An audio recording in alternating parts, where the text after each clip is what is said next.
Next up, a great friend of mine, a pillar of the cannabis community, Miss Brandy Zink, the director of Americans for Safe Access in Michigan. We wouldn't be where we are today without her. So Brandy. Well, thank you, Anton. Thank you for your service. Thank you for your support. We really actually wouldn't be here without John Sinclair. We wouldn't be here without Lenny Sinclair.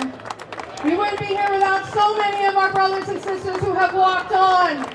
With great love in my heart, I ask you to please light one up for Rick Thompson, for Rory Gold, for Brad Lemke, for Steve Lovinger, and for all of our fallen warriors that we've lost through the years. If you want to light one up and say the name of your loved one now that you're missing, that you wish were here. They're all here in our hearts and in our spirit, and they want us to keep the fire going. They want us to remember why we have the amazing law that we have in Michigan. How many people are here who are not from Michigan? Raise your hands. I see you, Ohio. I see you, Indiana. I see you, Kentucky and Illinois and Washington State and Florida and everywhere else that you come from, far and wide. I see you. I love you. I thank you for being here this beautiful day in this hallowed ground. This is an election year. You must make sure that you and everyone you know is registered to vote. That is why we have the amazing rights that we have and enjoy and love in Michigan. It's because we are registered to vote and we use that power. It is time for the federal government to listen to the states. Our federal government has done great harm through the prohibition of cannabis. It is time that we deschedule cannabis and remove it. So I want you to get out your phones, and I'm going to give you a very important number. I want you to call this number and find out who your representatives are and for the numbers for your senators where you live. Get out your phone. It's 202 224 3121.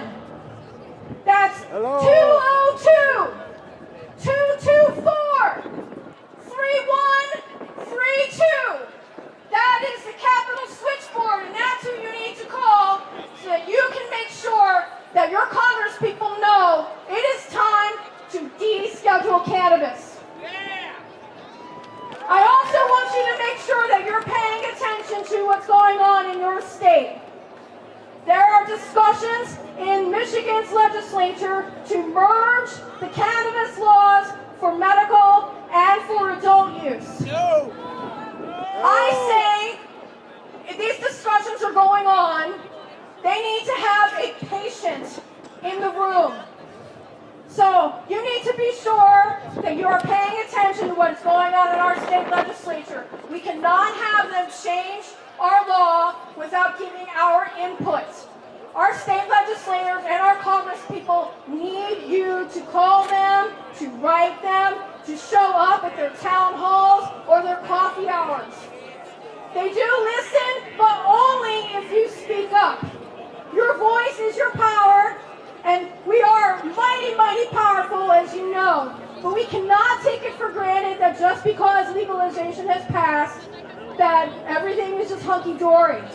Patients still have many, many risks. You know, we have the laws that we have now because medical patients were taken off the battlefield first. So we need to protect the integrity of our medical marijuana law. We need to make sure that you get your card. If you have a qualifying condition and you let your card go, you need to renew your card. If you know someone who has a qualifying condition, you need to get a card and make sure they get their card. The numbers that we have in our medical program are going down. And that is because I think that many people take it for granted with adult use that medical patients are protected.